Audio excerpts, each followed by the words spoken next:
Good morning. ప్రభువైన యేసుక్రీస్తు వారి పరిశుద్ధ నామములో అందరికీ శుభాలు.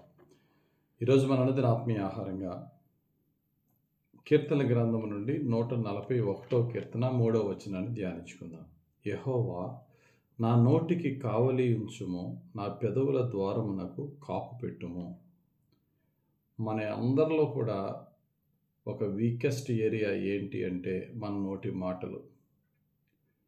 చాలాసార్లు మన నోటి మాటల్లో మనం తప్పిపోతూ ఉంటాం. ఎక్కువ సంతోషం వచ్చినప్పుడు ఎక్కువ మాట్లాడేస్తాం. ఈ ఎక్కువ దుఃఖం కలిగినప్పుడు మన హద్దులు మీరి మాట్లాడతాం. బాధ కలిగినప్పుడు ఒక్కొక్కసారి దేవుని మీదే కోపపడే మాటలు కూడా వచ్చేస్తూ ఉంటాయి. సరదాగా ఫ్రెండ్స్తో మాట్లాడినప్పుడు మన యొక్క హద్దులు మీరి వాక్యానికి విరోధముగా మాట్లాడే మాటలు, లోకానుసారమైన మాటలు వస్తూ ఉంటాయి. కనుక ప్రతిసారి కూడా మనం మాట్లాడే ప్రతి మాటని కూడా దేవుడు వింటున్నారు, మన మాటలకి లెక్క చెప్పుకోవాలా. జీవ మరణములు నాలుక వశమని ఎన్నో మాటలు బైబిల్లో ఉన్నాయి. కనుక నా మాటలు నేను ఎలా కంట్రోల్ చేసుకోవాలి అంటే ముఖ్యంగా దేవుణ్ణి అడగాలి. ప్రభువా నా పెదవుల ద్వారమునకు కాపు పెట్టు ప్రభువా. నా కుటుంబస్తులతో మాట్లాడినా, ఆఫీస్లో మాట్లాడినా, స్నేహితులతో మాట్లాడినా, ఎవరితో మాట్లాడినా తగు మాత్రముగా సరైన విధముగా నీకు అంగీకారంగా ప్రతి మాట మాట్లాడే జీవితం నాకు ఇవి ప్రభు అని ప్రతి ఒక్కరూ ప్రార్థన చేసుకోవడం చాలా అవసరం. ఎందుకనంటే బైబిల్ చెప్తుంది, విస్తారమైన మాటల్లో దోషముండక మానదు, తన పెదవులను మూసుకొనివాడు బుద్ధిమంతుడు అని సామెతల గ్రంథం 10వ అధ్యాయం 19వ వచనంలో ఉంటుంది. ఎక్కువగా మాట్లాడితే ఖచ్చితంగా దోషం ఉంటుందట. దోషం అంటే ఏంటండి? ఎటువంటి దోషం ఉంటుందండి అంటే ఖచ్చితంగా ఎక్కువగా మాట్లాడడం వల్ల ఆ యొక్క ట్రూత్ ఆఫ్ ద మ్యాటర్లో నుంచి, సత్యములో నుండి సెల్ఫ్ ఎక్కువైపోతూ ఉంటుంది. అంటే సత్యము మాట్లాడవలసిన మాటల కంటే మన గురించి ఎక్కువ చెప్పుకునే పరిస్థితికి మనం వెళ్ళిపోతూ ఉంటాం. అంతేకాదు మన మాటల్లో కొంచెం ఎగ్జాజరేట్ చేసి ఇంకా ఎక్కువగా ఉన్నదానికంటే ఎక్కువగా వివరించుకుంటూ మన గొప్పను మనం పెంచుకుంటూ, లేక కొన్ని మాటలు ఇతరుల యాబ్సెన్స్లో వారి గురించి తప్పుగా కొండములు మాట్లాడే మాటల్లోకి వెళ్ళిపోతూ, లేక మన మాటల్లో ఇతరుల్ని హర్ట్ చేసేసే మాటల్లోకి వెళ్ళిపోతూ, ఏదో విధంగా అతిశయించే మాటలు కానీ, ఇతరుల గురించి తక్కువగా చేసే మాటలు కానీ, ఈ మాటలన్నీ దేవునికి వ్యతిరేకమైనవే, దేవునికి ఇష్టం లేనివే. కనుక మనం దేవుణ్ణి అడగాలి, ప్రభువా నాకు సహాయం చేయి, నా మాటలను కంట్రోల్లో ఉంచుకోవడానికి సహాయం చేయి. నేను మాట్లాడే ప్రతి మాటకి ముందు ఆలోచన చేసి మాట్లాడే నాకు చేయి నాయన.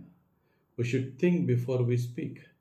మనం ఆలోచన చేసి, అంటే ప్రతి మాట ఎలాగ ఆలోచన చేస్తామని అంటే దాన్ని మనం ప్రాక్టీస్ చేయాలి. నా మాటలేని హద్దులు మీరుతున్నాయా? నా మాటలేని అజ్ఞానంతో మాట్లాడుతున్నానా? నా మాటల్లో కఠినత్వం ఉందా? కృపాసహితమైన మాటలు ఉన్నాయా? ఎంత క్లోజ్ ఫ్రెండ్స్తో మాట్లాడినా సరే నా మారు మనసుకు తగ్గ మాటలు నేను మాట్లాడుతున్నానా అని we should think before we speak.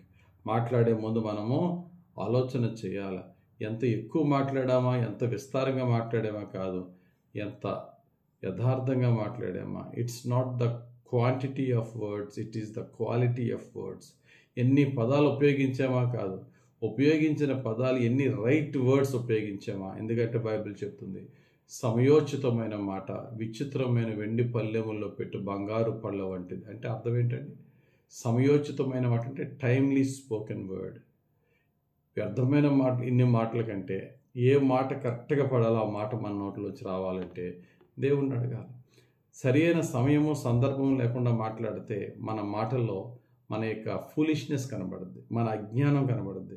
అటువంటి విధంగా మనం మాట్లాడి మనం అజ్ఞానులు అని ప్రూవ్ చేసుకునే కంటే మౌనంగా ఉండడం బెటర్ అంటాడు మహాజ్ఞాని. సామెతలు 17వ అధ్యాయం 28వ వచనంలో సొలొమోను భక్తుడు అంటారు, ఒకడు మూఢుడైనను మౌనముగా ఉండని ఎడల జ్ఞాని అని ఎంచబడును, అట్టివాడు పెదవులు మూసుకొనగా వాడు వివేకి అని ఎంచబడును. కానీ వాడు మూసుకోడుగా. జ్ఞానం లేకపోయినా వాడు మూఢుడైతే వాడు ప్రూవ్ చేసేసుకుంటాడు ఎక్కువ మాట్లాడి. మనం ఎక్కువ మాట్లాడి ఆ మాటల్లో తప్పులు వచ్చేసి ఆ తప్పుల వల్ల ఎదటి వాడిని హర్ట్ చేసో లేకపోతే మన అజ్ఞానాన్ని ప్రదర్శించో ఆ విధంగా మనం వెళ్తున్నామేమో చెక్ చేసుకోవాలి. అందుకే బైబిల్ ఏం చెప్తుందంటే, వినటానికి వేగురపడు, మాట్లాడడానికి మాత్రం నిదానించు, కోపించడానికి నిదానించని యాకోబు గ్రంథం 1వ అధ్యాయం 19వ వచనం చెప్తుంది. వినడానికి ఎలా ఉండాలట? వేగురపడు, మాట్లాడడానికి మాత్రం నిదానించి మాట్లాడు.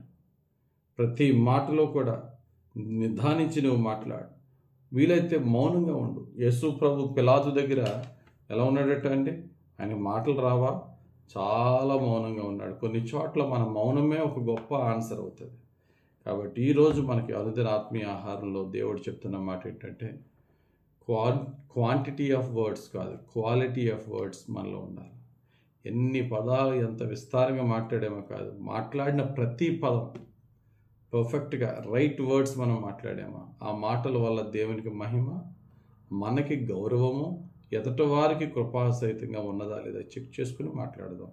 మన మాటల ద్వారా మనం దీవింపబడదాం. ఆ విధంగా మనం దేవునికి ప్రీతికరంగా మాట్లాడి మనం దీవింపబడులాగున పరిశుద్ధాత్ముడు మనకు సహాయం చేసి నడిపించును గాక. ఆమె. పరిశుద్ధుడా, ప్రేమ కలిగిన తండ్రి, ఈరోజు మాకు ఇచ్చిన అనుదిన ఆత్మీయ ఆహారంలో మా నోటి మాటల్ని మేము కంట్రోల్లో ఉంచుకొని ప్రార్థనాపూర్వకంగా ఆలోచన చేసి మాట్లాడి, ఎంత ఎక్కువ మాట్లాడేమా కాదు, ఎంత మంచి మాటలు మాట్లాడేమా అని యోచించి మాట్లాడి, నీకు మహిమ తెచ్చే విధంగా, మేము గౌరవం పొందే విధంగా, ఎదుటి వారికి మేలు కలిగే విధంగా మాట్లాడే భాగ్యం మాకు దయచేయమని యేసుక్రీస్తు వారి పరిశుద్ధ నామంలో ప్రార్థించి వేడుకొనిచున్నాం తండ్రి. ఆమేన్. తండ్రి యొక్కయు, కుమారుని యొక్కయు, పరిశుద్ధాత్మ దిన అభిషేకం మనపై దిగి వచ్చి మనల్ని సర్వసత్యములోను ప్రభువుకు ప్రీతికరమైన మాటల్లోనూ పరిశుద్ధాత్మను మనల్ని నడిపించును గాక. ఆమేన్. God bless you. Have a very blessed day.